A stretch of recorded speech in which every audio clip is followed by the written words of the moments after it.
There's been a juniorization of our newsrooms. And I think, the state of the industry is a big contributor. Newspapers are going through difficult times. And I think this debate is fantastic at the time when we have to reflect on where we're going with our newsrooms, if we want to fulfill that role as enjoined on us by Article 16 of the Constitution. There's, to get to Hlaudi's point, there's an absence also of a historical dimension in our journalism, in our training of journalists. How do we, those of us who come from the struggle period, how do we impart to the younger new journalists the kind of knowledge that we brought from those years? And how do we add that extra dimension? My debate with Stephen the other day, that if you're going to write about the ANC, if you're going to try and analyze what this party is all about, you have to have a bit of a sense of its history, where it's coming from, what are the dynamics, how does its structures work, how does its grassroots structures work and branch structures, and the historical issues that come through. When Jacob Zuma speaks about the legacy of apartheid still having its effects on our society, our younger journalists need to have a sense of what was that apartheid? What were the issues? Why would Jacob Zuma, the president of the country, say that certain things are still with us in terms of the vestiges of apartheid? I'm going to move us along because I'm cognizant of time now, and I want to get a sense of what's happening here in this room, and also you at home as well. So let's start on the floor. Valen, have you got somebody that you want to just have a chat with very quickly? Thank you very much.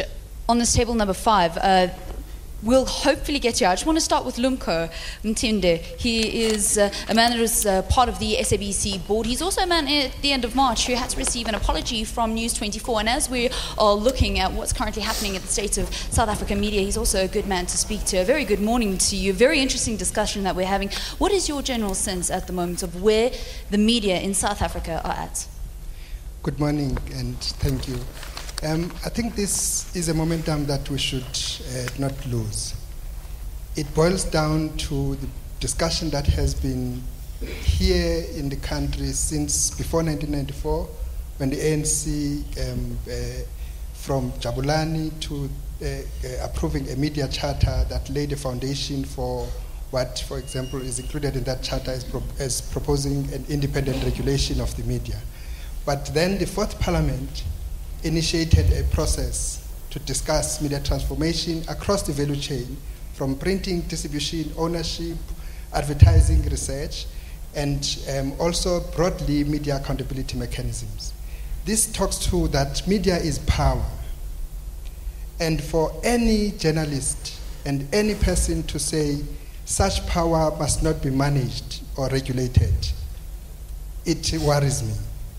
I think the point here, which has been proven by a number of research, the Print Digital Media Transformation Task Team, the Press Freedom Commission led by the Chief Justice Bas Langa, may his soul rest in peace, they all spoke to that we need effective regulation. That's exactly and what I argue that in order to manage this, clearly if journalists, senior seasoned journalists, like Moegsien, who has not only been an editor in the New Age, he has been an editor in a number of other newspapers, speaks the truth like this, Steve speaks the truth like this, this really tells us that this power can be abused, and the only way to manage this, let's have independent regulation that will be effective, but also let's go back to Parliament. The fifth Parliament must continue on that debate on media transformation, so that we can speak to skills development, we can speak to resourcing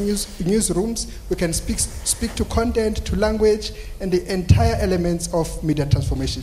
Transformation is a constitutional imperative. All right, thank you very much. Lumko Mtimde, just saying that we have to look at the power and where it's being vested and how it's being used in the media. And I wonder if that's something that's shared. I'm just going to go to another guest, Chef. You can maybe just introduce yourself before you, and can you make it quick, because there's so many people that are on the floor that love to say something.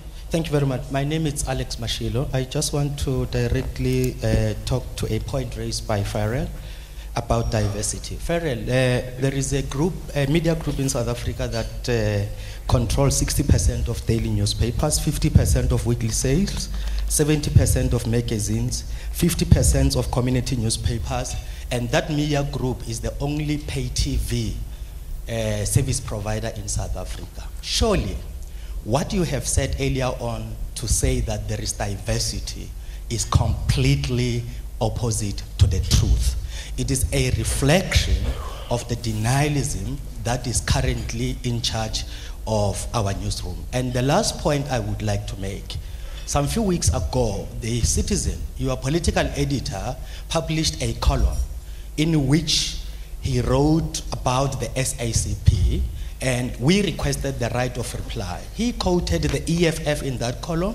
He quoted his friend, one person who was a member of the EFF. In our reply to him, we agreed that the number of weddings would be maintained as it was. Guess what you have done as the newspaper? You deleted all the paragraphs in our response which pointed to the connection he had with the EFF. But the rest of that newspaper issue, which was a day after EFF celebrated its second anniversary, was full of attacks from the EFF to the ANC and the Communist Party. That's what you mean by diversity. Okay.